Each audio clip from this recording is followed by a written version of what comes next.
excited for the next chat to start. Jérémy, are you here? Yes, I am. Can you hear me well, Pauline?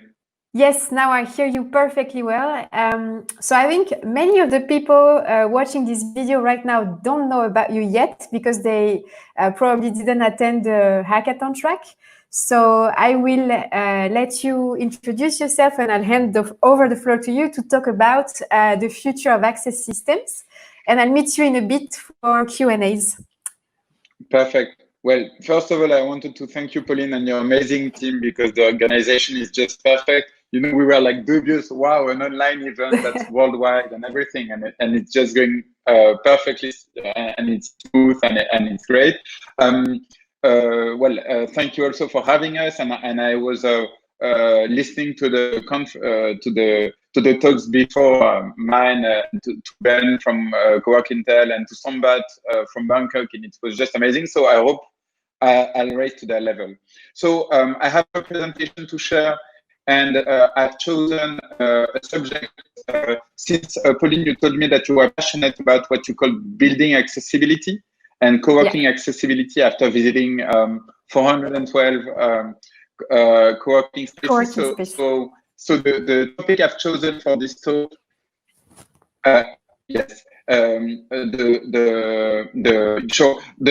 topic I've chosen for this talk, so you're happy, is what I think are the 10 commandments of future-proof access systems in the co-working industry. Cool, looking forward to it. So I'll start with a present. Great, and you've asked me to introduce myself, so it's a good thing I've prepared a few words about me. So I was business educated. I did my Erasmus in the Netherlands, not only because the university Erasmus. I majored in computer science in an engineering school in Paris. I was actually born in Paris. I'm 37. I'm a happy father of 2 kids and a happy husband until she gives me out.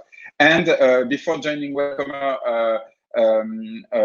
more than a year ago, I was an entrepreneur already in the software industry. So I'm new to the facility building and real estate operations sector. And what I loved when I discovered this industry is that there is a lot of digital transformation going on. And to me, Welcomr was the right vehicle to actually help kickstart this digital revolution in the real estate industry. So now that I've introduced myself, I'll also introduce Welcomr. So of course, we're a great company. We are 15 strong today. So we have a great of 15 people out of Tours in the center region of France. We have a showroom and a sales and marketing team operating from Paris. We sell worldwide. We have co-working spaces as customers all around Europe. Our values are about partnering, so we don't see ourselves as a mere supplier or service provider, but we like to find solutions to new problems. Since co-working evolves rapidly, we need to be able to think of new solutions. So, for instance, 1 year ago, one of our customers came to us saying, okay, our members don't want to use another access system for their lockers, so you need to find a solution. And 6 years later, we came up with a locker access control solution, just to illustrate. Also, as a value, we think security and privacy are key, and we've designed our system. So, well, we'll talk about it later.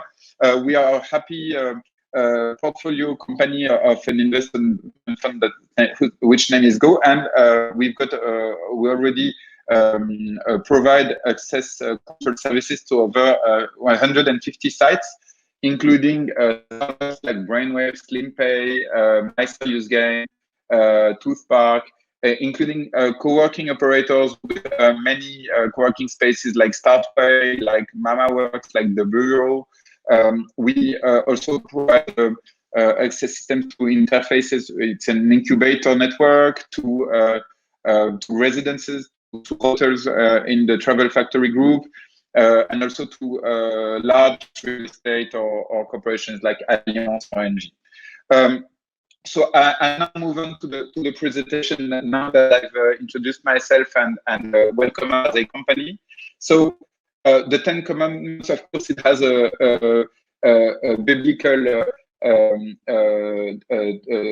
tune in it, and the idea is basically to showcase 10 ways for co-working spaces to make better use of access systems and to design the way their members will access their co-working space for it to actually be sustainable.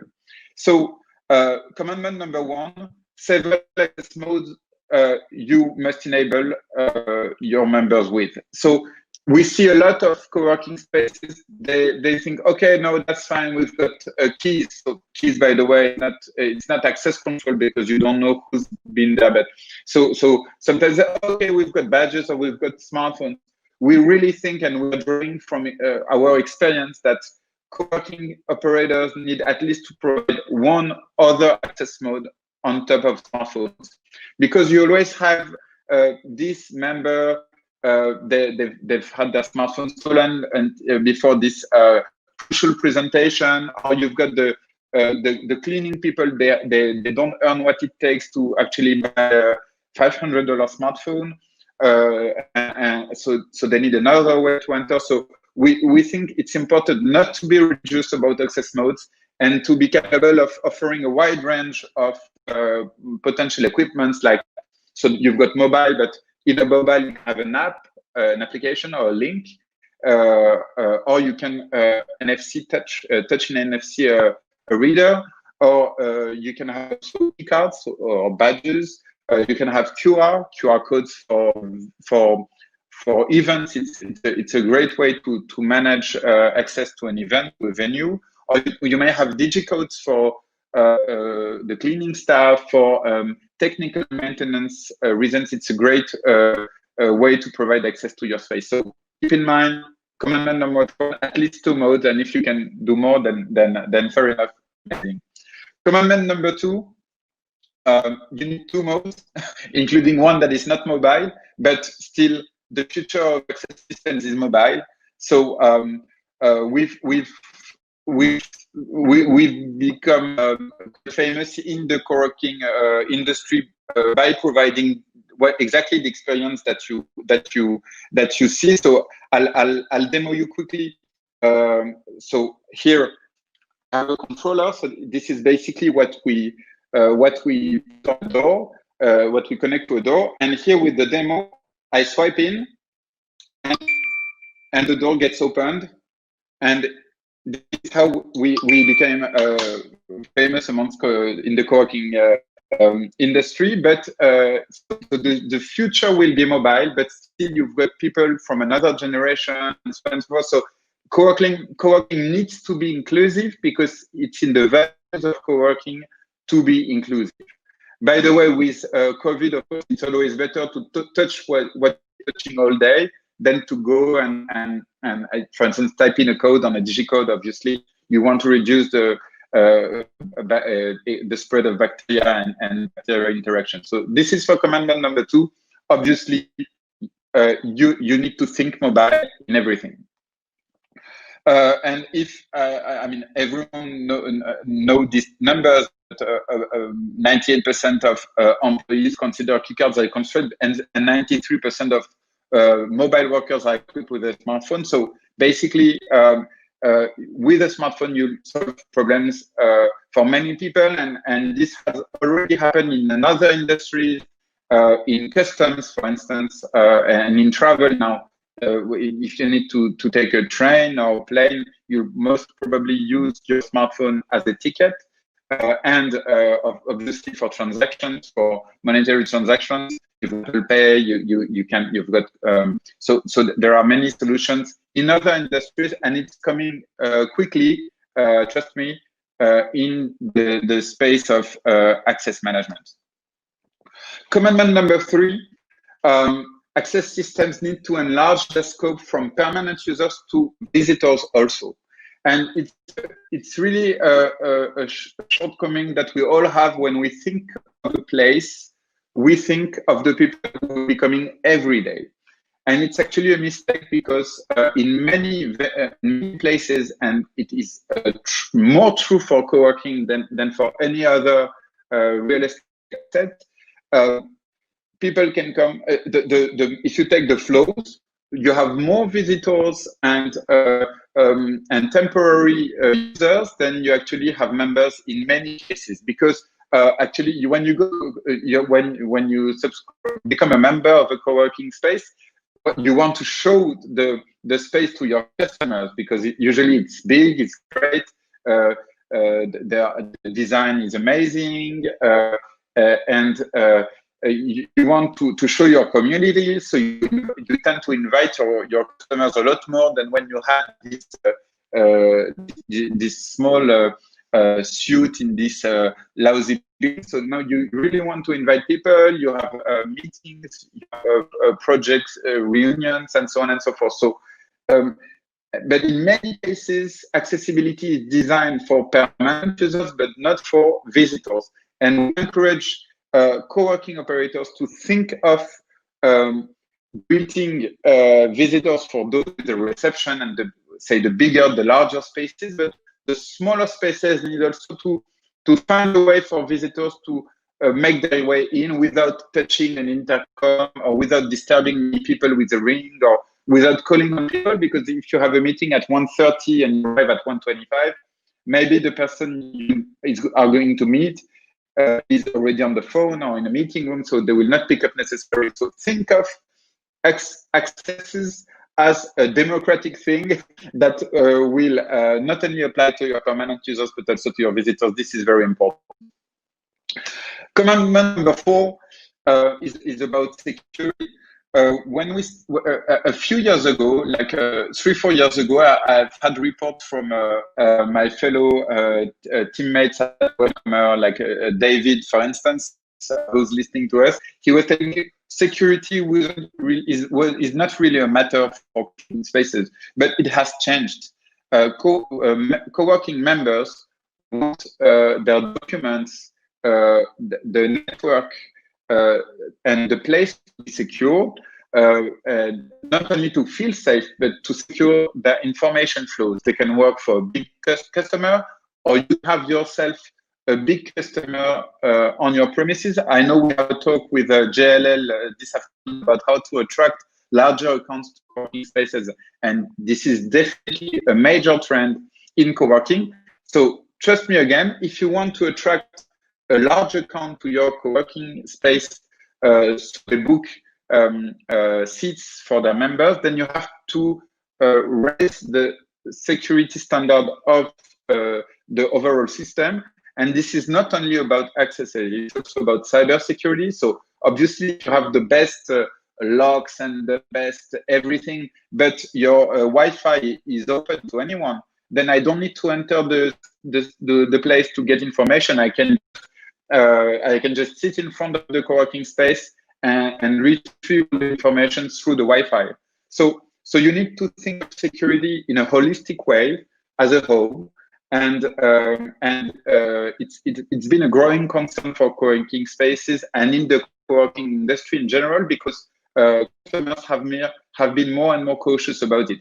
We're in the aftermath of COVID-19, and you all know there have been many cyber attacks. So everyone is hearing stories every day about it, and access control and access management is one of the reasons you will be able to attract larger accounts. So try and raise security standards to corporate standards, actually. Commandment number 5. Personal and people data should need respect, actually. So we are very, how can I put this? In the access control industry, all players are not compliant. You've all been to buildings where you have an old PC, usually in the basement, with a Windows 95 installed on it, and this is where keycards get created. So keycards may raise potentially a high security standard, but if the PC is accessible to anyone, then anyone can have access to the names and to the logs, to the access logs of the people in the meeting. So this is not compliant with GDPR because you need to ask consent to people before accessing their data. Again, an administrator in a building typically has access to all the logs, and this is not normal because if you want to attract big customers, then you need to assure them that you will not have access to the list of their entries and exits, and that they will be able to manage the people, and you won't have access to the list of emails, for instance, for their employees. So privacy, as we see it, is not only about compliance, it's also about business performance, and it's about trust. And typically, co-working is where it is built on the value of trust, and without privacy respect, you're not going anywhere in this very competitive post-COVID world. Commandment number 6, the unity is stupid. So and by unity, we at Welcomr mean that you need to provide a unified experience to your members. Members don't want to book by email, get a confirmation by SMS, and download another app to access the place, and get an invoice from a third-party system. So they want a unified experience. So you need to choose components that are highly interoperable, that are built on an API. You need to check that this API is mature, so that it's robust and it's not changing every day. Otherwise, you're maintaining costs. The maintenance of this unification process will be very costly. And we've surveyed our own customers, and we've got 70 co-working operators as customers, and we've found that the most profitable co-working operators actually think automation. They think, how can I reduce the administrative burden of managing different locations without necessarily having an available community manager on site? Because there are community managers, no problem, but they can be on the third floor, they can be on a sick leave one day, they can be on the phone. So you need to think of a unified experience. And so for instance, it's obvious, but booking systems and access systems should be connected. And it's stupid, excuse me, if you need to make a booking and recreate the access, because they could book the automated fashion, and you could focus on servicing your customers, on welcoming them, on building their experience, instead of dealing with administrative burden, like creating accesses manually.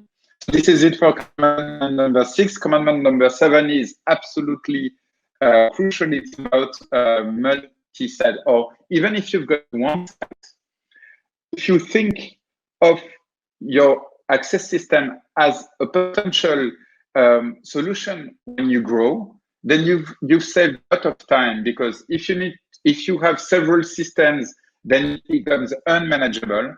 And if you want to grow fast, and if you want to grow profitably, then you need to reduce, to basically streamline your internal processes. So even though you only have one site for now, ask yourself the following question: how can I scale? Suppose my current operations are successful, and I'm going to conceptualize what I did and open a second place, and maybe after the second place, if it's successful again, open a third place, and so on and so forth. You need to think of scalability.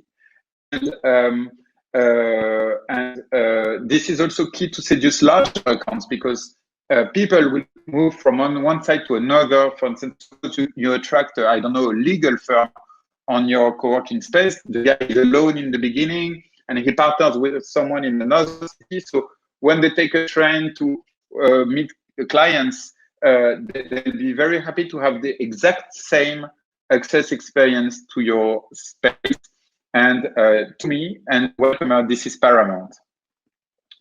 Commandment number 8 is about social distancing. It's basically the new black. We need to think of social distancing from now on. Obviously, in Asia, they are I mean, they are forward-thinking people. They've been doing a lot of things for a long time with masks, with pandemic alerts in the region, and so on and so forth. But as far as say Western countries are concerned, to us it's very new. And the good news is access systems can also help working spaces monitor occupancy, because you've got access logs. So when you wake up in the morning as a co-working manager, you can see in the logs whether first you can have access to the list of visitors that will be coming in if you have a reception. So reception has access to the flows of the day, and the co-working administrator will know whether the space is being used or not. So you see, we're talking about access management, not exit management in many cases, but you can enforce that too in some countries where it's allowed legally. So basically, access data can help you create smart analytics around access data. So you can use, for instance, our API. This is one of the ideas of the challenge we've proposed, to actually provide social distancing analytics in this post-COVID era that we're entering into. Commandment number 9 is actually about keeping our pace. We in Coworking have been in advance. Real estate operators, the traditional ones, so property managers, asset managers, they've been looking at co-working to gather ideas. It's like an idea box. A lot of innovation has been going on, and this is where things are happening in real estate. Basically, we need to advance because it gives us value, and I think the value of co-working is a lot higher than the actual economic value. If you add the revenues and the profits of each and every co-working operator, it doesn't stack to huge amounts. However, our social value is amazing because we generate serendipity. People meet, like today on the Slack. It's amazing to meet all these people from all over the world. They do business together. They become friends. Some of them more than friends. And also, real estate operators come and see how buildings are work towards new ways of working. And in this world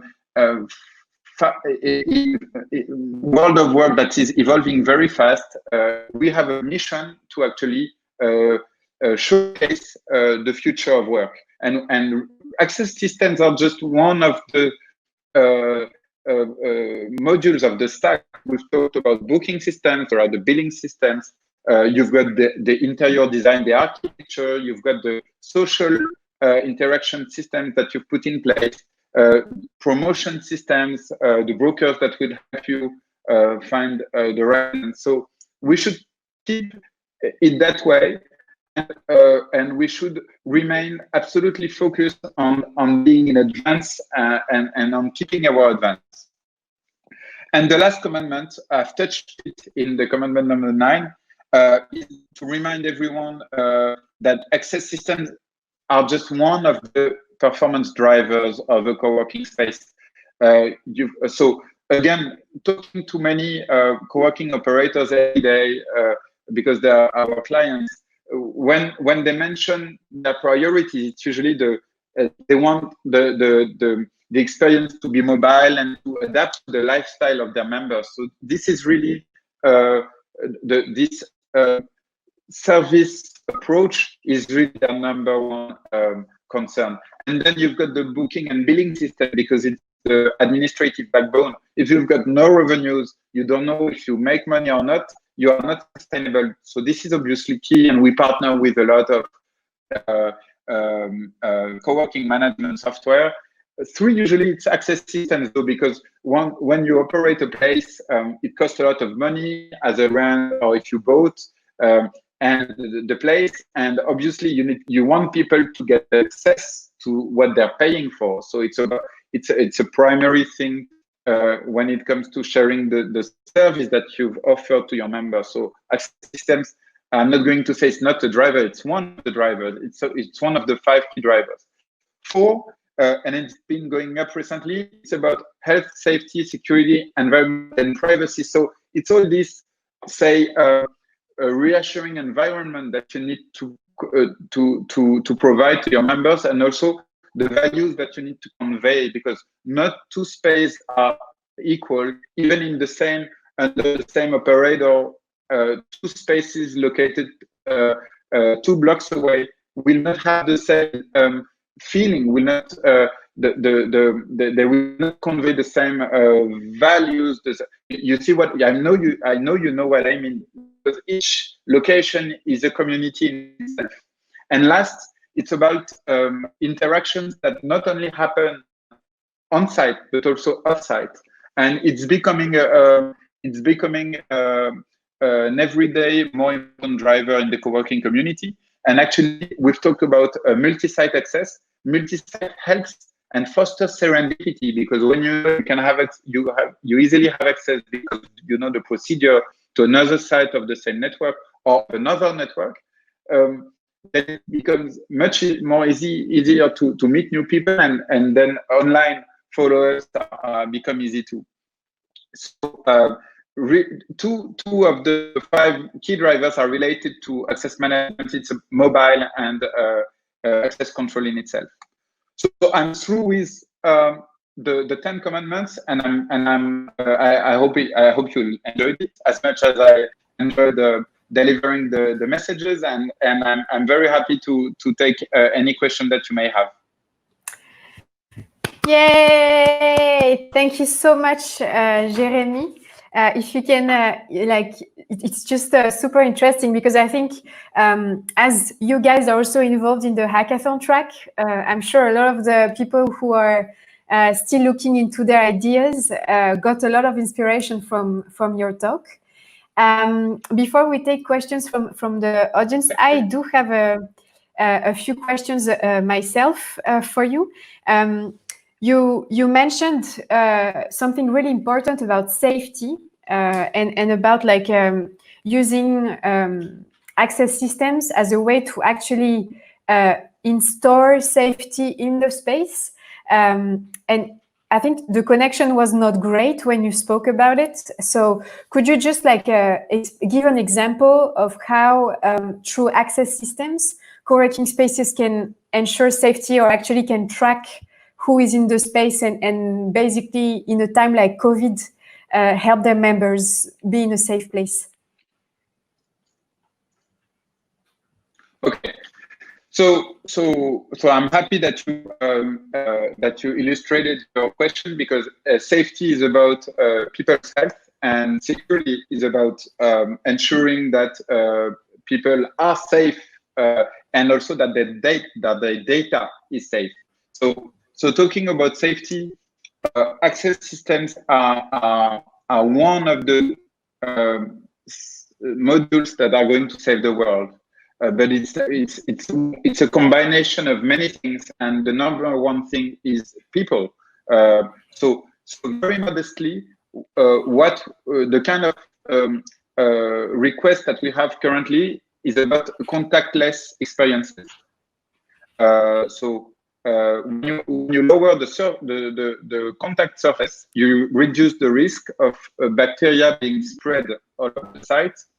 I'm sure you've all looked at this video where in 10 seconds the room is infected with virus in X-ray, and so very modestly we can help co-working operators think of contactless experiences for their members. So basically, I mentioned QR codes for visitors. QRs are great because you don't need to touch anything. And I've seen myself visitors entering buildings and not wanting to touch, the visitor key card, the white thing that they give you when you show your passport or your ID. They say, no, who's touched it before me? Have you cleaned it? I'm not going to touch your thing. So the reception staff is like, ooh, then you cannot enter the building. So I'm here from a meeting with my supplier, and I need to meet this guy. So at the end, they just enter the building, But people will change, and it's already been changing. So you cannot just give a key card to your visitor. They will take it for now. So this QR for visitors. For permanent users, obviously, suppose I opened the door with my number. I showed you guys how I did it with my controller over here.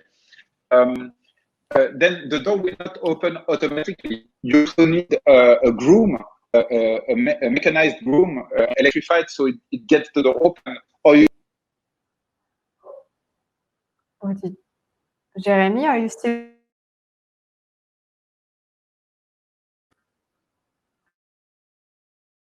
I don't know what happened. Jérémy, are you still around?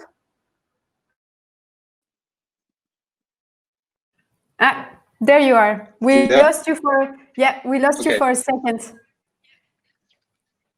Okay, I found myself indeed talking alone, so I came back. There are other physical solutions like turnstiles, like grooms. So we are not the only layer in the. Obviously, access control contributes to providing safety for any place, be it working or any office space. I've answered your question, Pauline. Yes, you did. And actually, you answered another of my question that was coming just after, when you talked about all the cards that people don't want to touch. Because I imagine right now, yes, you don't know who touched it before, so it's always tricky. Just a side note, when you were talking about the future is mobile, are you guys thinking even beyond mobile? And the reason why I'm asking you this is because in Sweden, we visited a co-working space where they inserted a chip in their members' hand. Oh, are you still with us? I think we lost Jérémy somewhere. Well, let's see if he's coming back.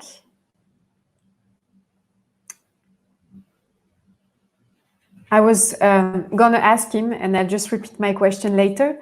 In Sweden, we've actually visited a co-working space where for the members who wanted, they inserted a chip in their hand so that they didn't have to deal with any mobile, any card or any QR code. By basically having the chip, they could just enter the building and kind of like even unlock meeting rooms, etc. So I was going to ask Jérémy if it's a direction that they are potentially considering. There you are. Hello again. Hey, I heard you. You heard me? Yes, I did. Okay, so you heard the story of Sweden? Not the beginning. Okay. The last 15 seconds. Okay, so basically I'll just repeat it anyway, but I was just saying that when we traveled around the world of co-working spaces, we've seen a co-working space in Stockholm where they insert a chip in people's hand. Yes, so that you sent the article to me. It's amazing. You wouldn't be allowed to do that in many countries. Actually, it's very experimental, and they had acceptance from their government to conduct the experiment. It's amazing. It's amazing. I would not necessarily myself want to give it a try, but I think it's good that other people give it a try. But so one of my questions was like, is it for you, for instance, as access system providers and always looking forward, is this for you too futuristic, or you think it could potentially, out of crisis like COVID-19, which are like more sanitary crisis, would it be something people would be more open to try or open to do, because then they don't have to touch anything? Okay. You're touching many concerns with such an experience, because obviously inserting a chip underneath your skin is a kind of a violation of your integrity as a human being.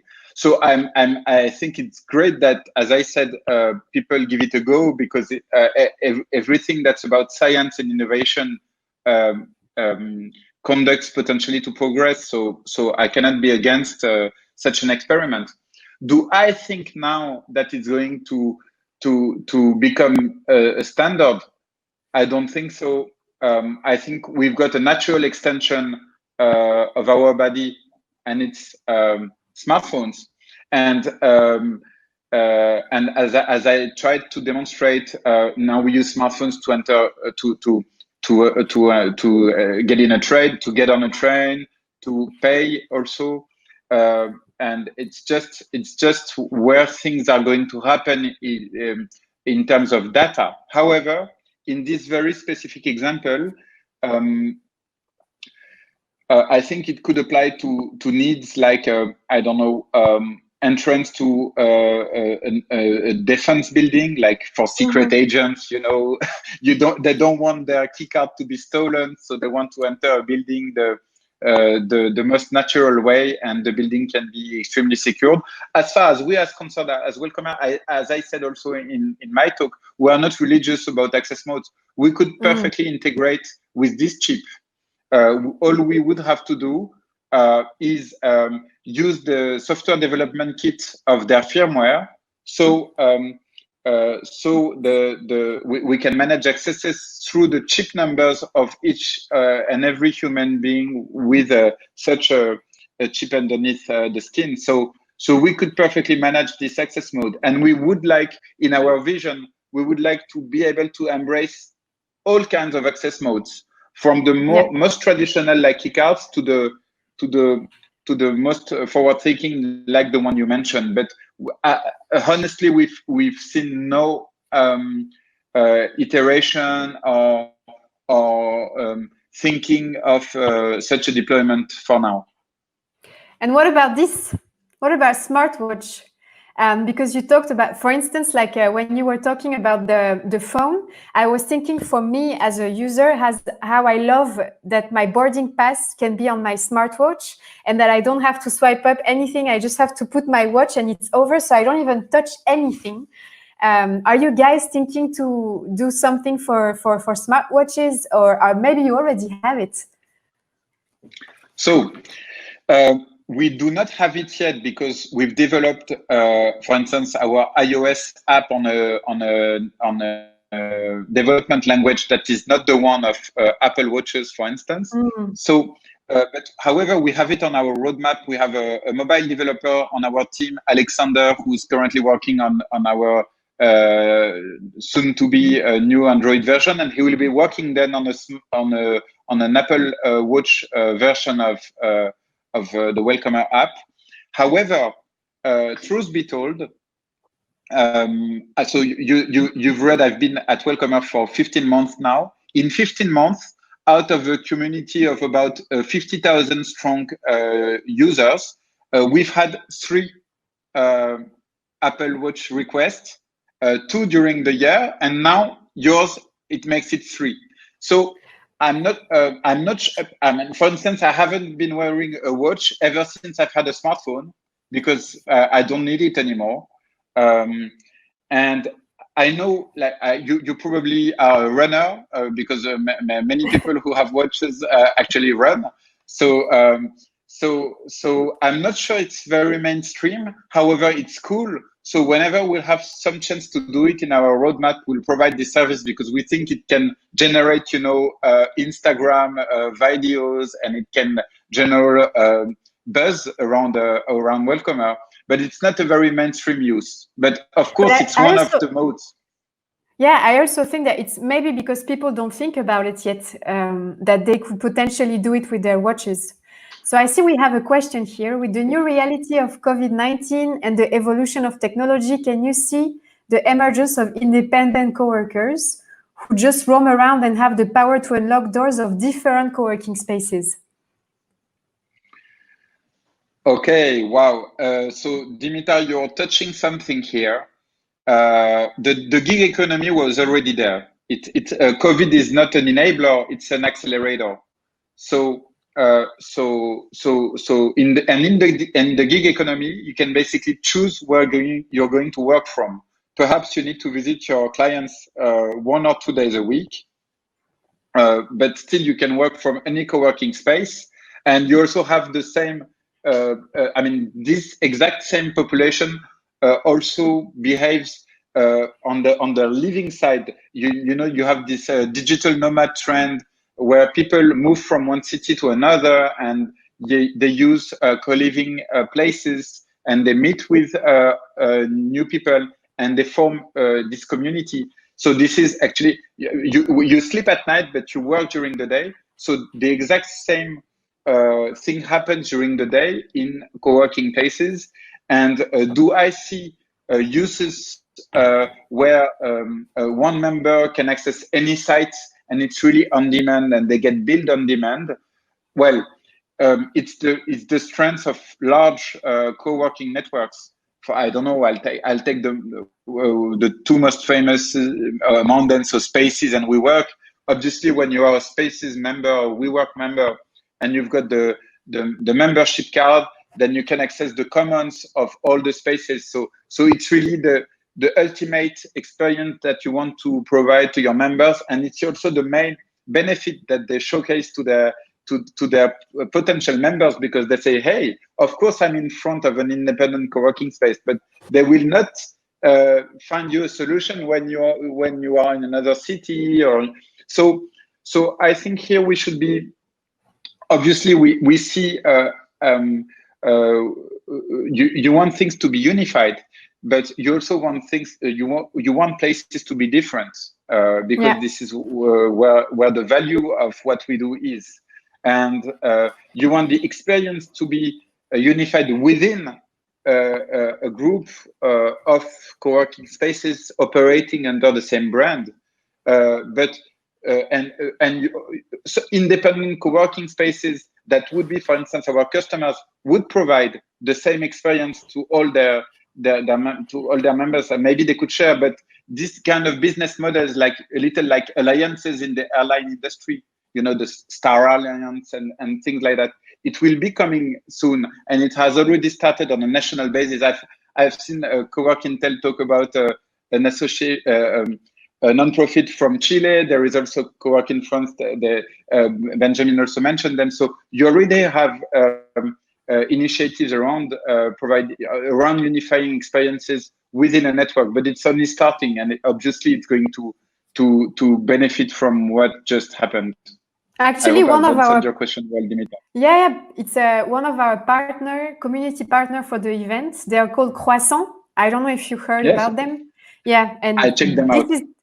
Okay, so this is the kind of service they offer, which is like coworkers can go from any co-working space that's part of their network. They don't own them, but they can kind of like check in and out. So yeah, maybe that's like part of the unified experience.